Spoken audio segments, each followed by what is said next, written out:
but I don't remember my first day of shoot. Oh, okay.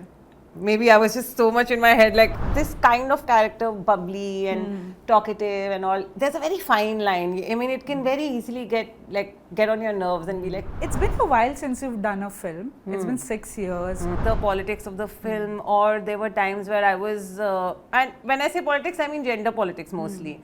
Or there were films where my character wasn't really adding any value to the film.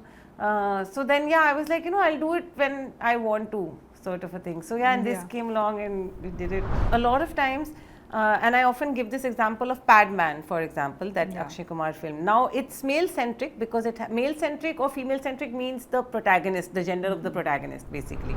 And I saw it, and they're talk in hushed tones and be like whatever. Season 2, they came and they were a lot more vocal. They were like, I loved season 2. I loved 4 more shots. I made my husband watch it, or my boyfriend watch it, or my brother watch it, whatever. Like boys meet up, that's like boys trip hai, it's a boys night. But girls meet up, so kitty party ho gayi, Hi, my name is Monica, and today we have with us Maanvi. Welcome to Hindustan Times. Thank you. First and foremost, before we start the interview, let me remind everyone, I saw Maanvi first in 2007 as a teen. Was it 2007? Yeah, Dhoom Machao. And as a teen on Dhoom Machao Dhoom, and you haven't aged one bit. Yeah. Okay. It's been a long journey. Touch it. Long journey. Yeah. From Indore to Pondicherry. Yeah. Can you recall your first day on set that time and the first day on set on Heer and Sara? That's a very interesting, because I don't remember I remember my first time I faced the camera, which was for the audition of Dhoom Machao Dhoom, but I don't remember my first day of shoot. Oh, okay.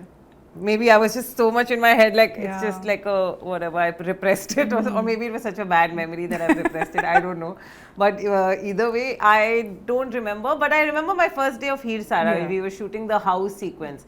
And I was so worried that, because I was like, I don't want to make this character so loud that she gets annoying, because because this kind of character, bubbly and talkative and all, there's a very fine line. I mean, it can very easily get on your nerves and be like, oh my God, And there's anyway a lot of that coming from Sara, like from Patra's character, because she's reacting to her like, what the But we wanted the audience to, while they are getting we want them to laugh at that dynamic, that you want her to like Heer, but you also get where Sara is coming from, that okay man, like she's really troubling her, rather than be like, yeah, she's annoying. So I think that was, I remember I was very worried on the first day of shoot, and I asked Karthik, I said, you have to help me find her voice and stuff. So please tell me if it's going too high or too low. So initially when I started, I played it very subtle. And Karthik was like, no.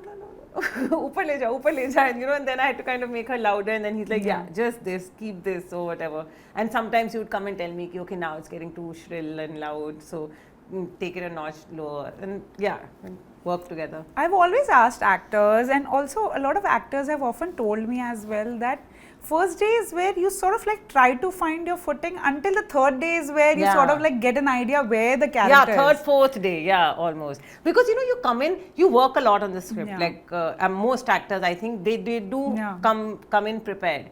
And good or bad preparation, I mean correct or incorrect, but they have come prepared with the notion that this is how I'm going to play.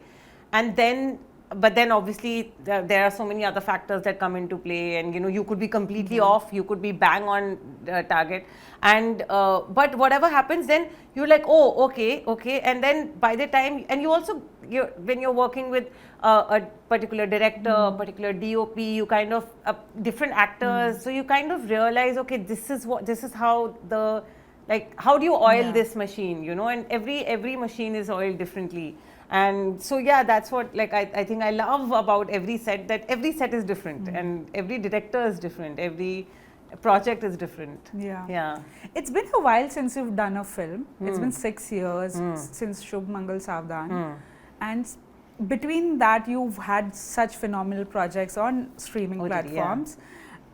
But why was there so much gap in terms of films? Was it because, like, there was nothing interesting coming your way, or were you looking for something that was very exciting or not something like wahi regular scripts aa rahi hai mujhe wahi type of like girl next door or like bubbly hai, hyper hai, those kind of roles? No, but you know, when I think one of the best things that OTT did for me was that I was no longer like hungry to do a film, you know, that picture karni. Because earlier there was a point where I was like, you know, I will just do any film as long as it's a film. Because that was the only option. It was either television or a movie.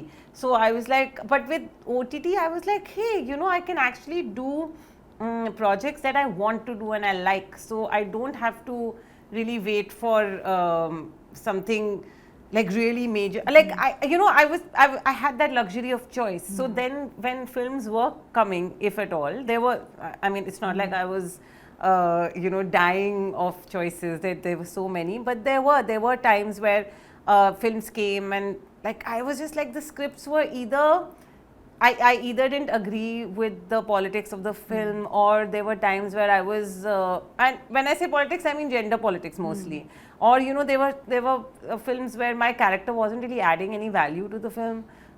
So then yeah, I was like, you know, I'll do it when I want to, sort of a thing. So yeah, and this came along and we did it. A road trip film. A female road trip film. I have not seen that in a while, since Dhak Dhak maybe, Ratna Pathak Shah's maybe. And it's so rare. Yeah. Why is it a rare thing? Yeah, I don't know. And now especially there's so much around, like, you know, girls trip and girls going here, girls going there, and of all ages and stuff. So I don't know. Maybe it has something to do with the economics of it. I would presume.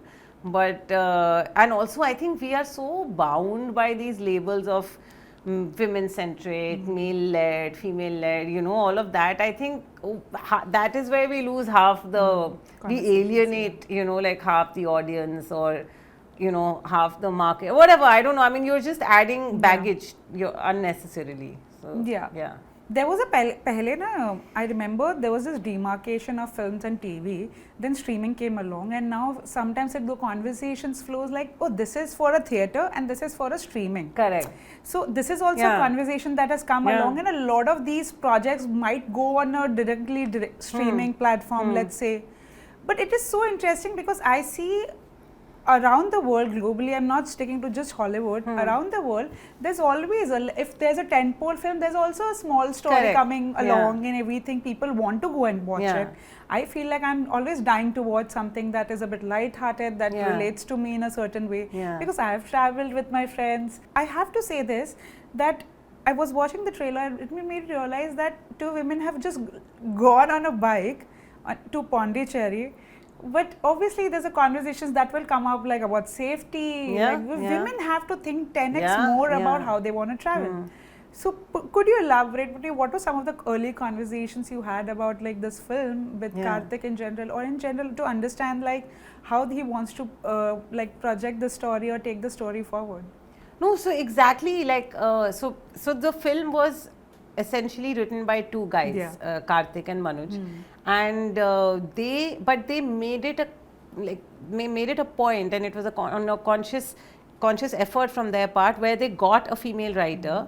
And literally one of the only reasons was they said that, listen, we want to make sure that we haven't missed out on anything. We want a female perspective. We want this to be written all through a gender agnostic lens, and that can only, since there's a male perspective anyway, we want a female perspective as well. And then she did add a lot of things, you know. She talked about safety, she talked about loose, and you know, like finding loose easily. She talked about periods, you know. So there's a lot of that as well. And then even when we did start working on the film, Karthik was again very collaborative. Like one of the first things he told me was, listen, if at any point you think you want to add this, or ye aisa nahi hota hai, ya this is how it happens or something, please tell me. We may or may not add it, that's a different thing, but tell me and I will see, you know, how we can maybe somehow bring it in the story. So there was that, which is like half your battle won, I think. And now, you know, when we are talking about, and there's something called, so you know how there's there's something called pink tax, right? Which is basically how women have to pay extra just because they are targeted at women or whatever. Similarly, there's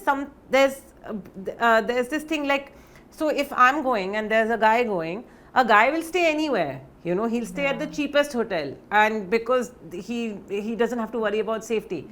But I, as a girl, I'm willing to spend extra because I want to go to I want to go to a proper hotel. Because so that extra money that I'm spending, it's called something, I'm forgetting the term, but there's something that, like, you know, so we end up because of the safety factor, we end up spending extra or so many times. We'll not take a bus, you know, to go from one place to the other, because we would much rather go by flight or take a car, or, you know, like Uber or something, like, which we feel is safer.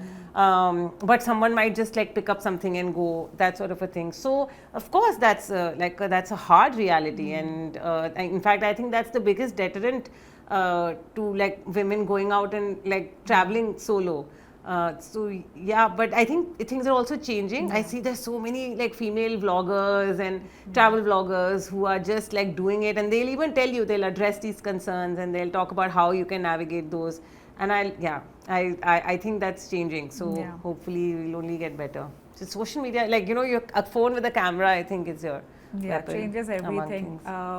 Pondicherry itself looks like a character itself in the story. How fun was it to shoot there?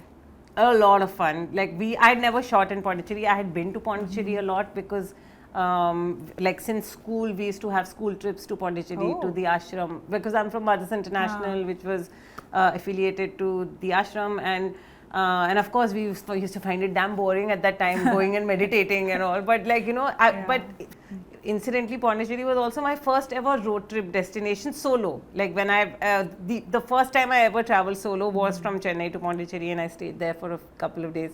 So I was very excited when I said, oh, we're going to shoot in Pondicherry, you know, and I kept telling them that I'll show you. I know I've been to this place, I've been to that place, but it's also changed a lot over the years. So I thoroughly enjoyed, and it's again, Pondi is so safe, you know, like you can wear whatever, walk around with whatever. Similarly in Auroville beaches, you can just, like, there's nobody staring at you for wearing a bikini or a swimwear, you know, so that's pretty liberating. True.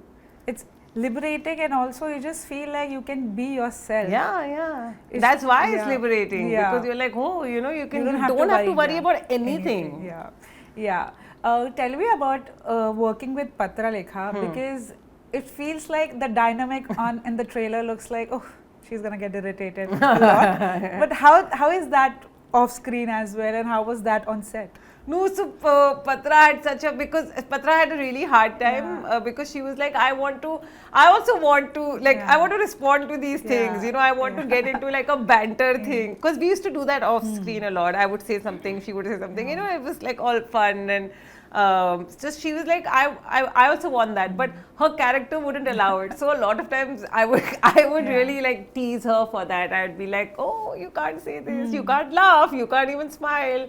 And then finally in one of the scenes, Karthik gave in and he said, okay, you know what, you say this to her or whatever, because she's literally like, Sara as a character is just, she does not want Heer, you know, because she's like, who the hell is this? Like, why is she talking to me? And why should, like, you know, you get why Sara would get irritated, because you're like, I don't want to talk to you, like, woman, go, like, but she keeps talking to her. So that's really, I think, that was a fun dynamic to play. I really enjoyed. She also did.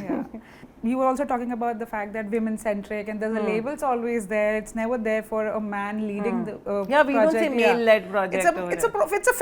It's a film. That is a film. This is a female-led film. Correct.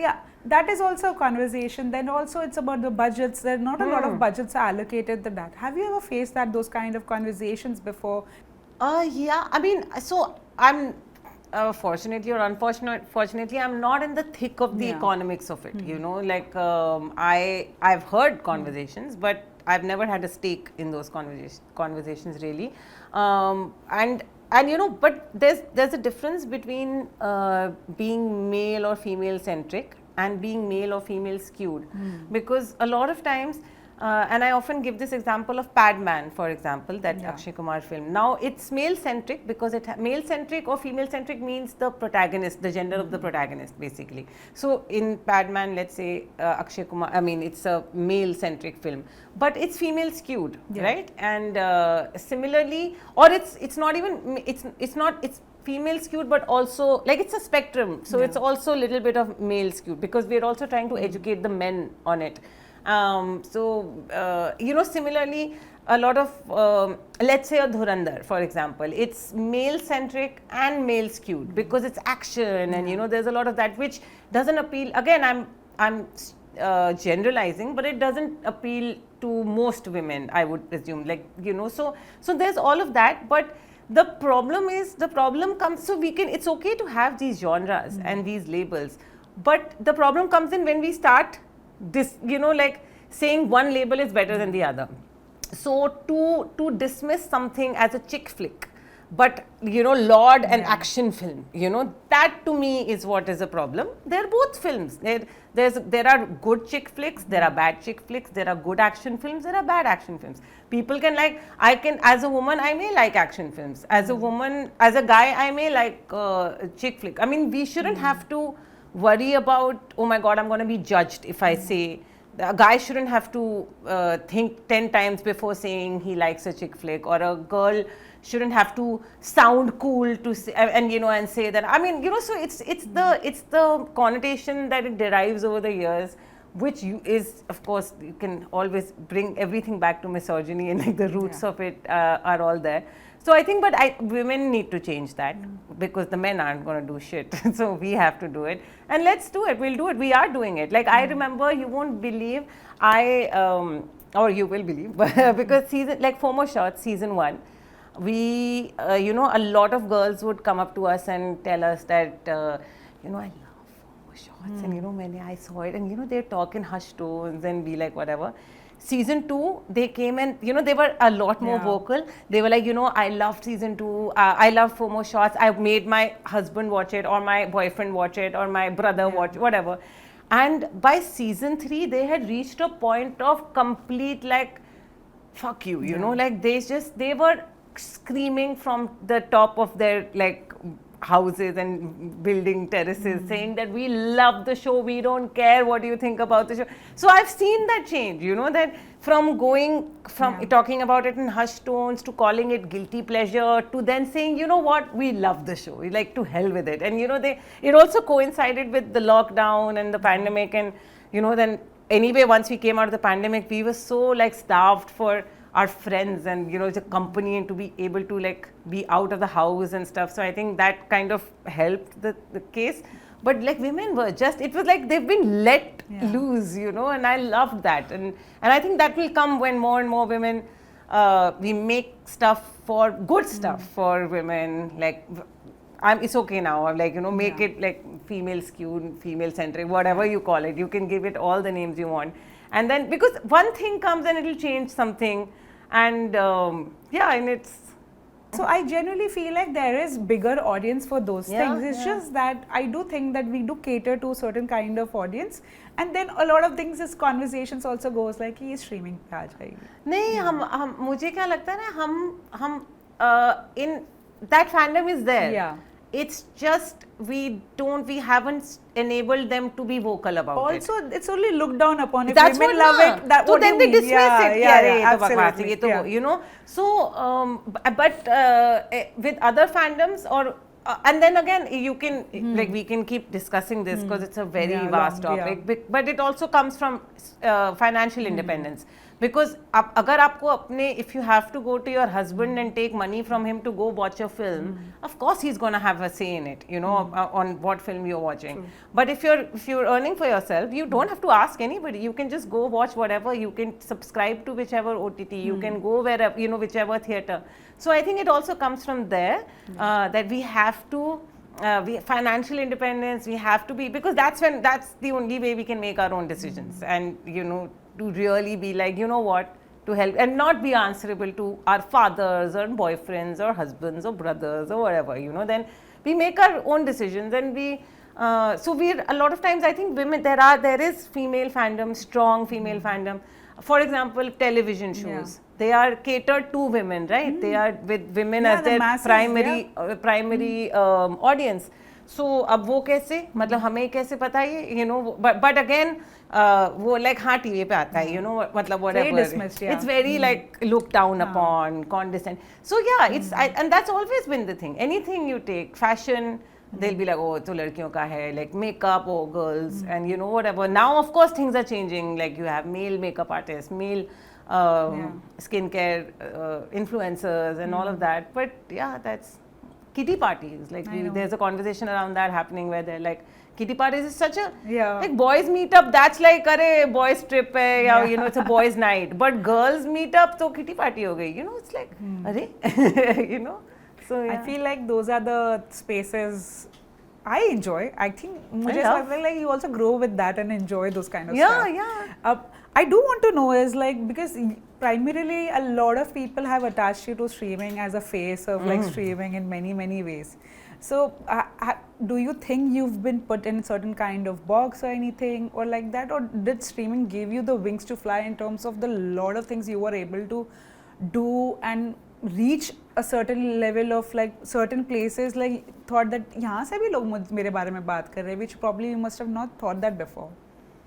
Yeah, like sometimes I get very surprised when you know like a big director says she knows me or he knows me. I'm like, oh, wow, you know me, and they're like, yeah, we've seen your work, and I think that's a big win for me. Even though what will really be a win is if they give me a film and you know stuff like that. But yeah, there are. I do think that OTT gave me the space to kind of be able to showcase who I am or what I can do or what I'm capable of. And because up until that point, it was just at the mercy of like casting directors and stuff who what character they call me for, how they test me, how I perform in that test, and how it eventually makes it or doesn't make it. But with OTT, I had that space. I think OTT in general did that for a lot of people, not just actors, for a lot of technicians, directors, writers, camera people. So I think there's so much work that was generated because of OTT. But I think again somewhere we have lost. We don't know, because it's become so much about numbers now, and not necessarily. Earlier it was just about the craft, you know, like it was just about the content. But now we're so like. And somewhere, I mean, it's not my money at stake, so maybe like you know, I'm not the right person to really talk about it. But there's so much conversation around views. Like you will see some shows and films get a sequel or season 2, which you are like, how did that happen? And then you realize that people have hate watched it or cringe watched it, but they've got the views and you know they've got the subscribers or whatever. So then you're like, okay, I guess this is what it is, you know. So I mean, it is what it is. But I do think OTT gave me the wings to fly. Yeah. Since this movie is about travel and friendships and all, and there's one public friendship that you've had since 2007, that's Shriti. Yeah, since Dhoom Macha Dhoom. Happens to be, and it's so nice to see that two people who started together at the same time are flourishing in very different kind of environments and very different spaces. So do you ever to sit down and just think about how your careers have just moved forward? Yeah, and sometimes we think about it, and sometimes the world forces us to. Like I still remember we were, I think it was Ujra Chaman's premiere, and we walked in together. Like she came in, and you know the paps were like, Maanvi ma'am, Shriti ma'am, Maanvi ma'am, Shriti ma'am, ek saath. And you know, suddenly we were both like, oh my god, like that calling, like this is what we dreamt of, you know. So that was really nice. Yeah. And and we actually, you know, I don't know if you've seen that meme. There's that meme that, you know, how did you meet your best friend? And she says, oh, one day she turned and I started yapping, and we've been yapping ever since. You know, so it was literally one of like that's because we met even before Dhoom Macha Dhoom when we shot the pilot, which was like 8-10 months before we started shooting the actual show, and we met in Delhi and everything. So, and like we were almost neighbors, which she found out later, like we were in the same locality.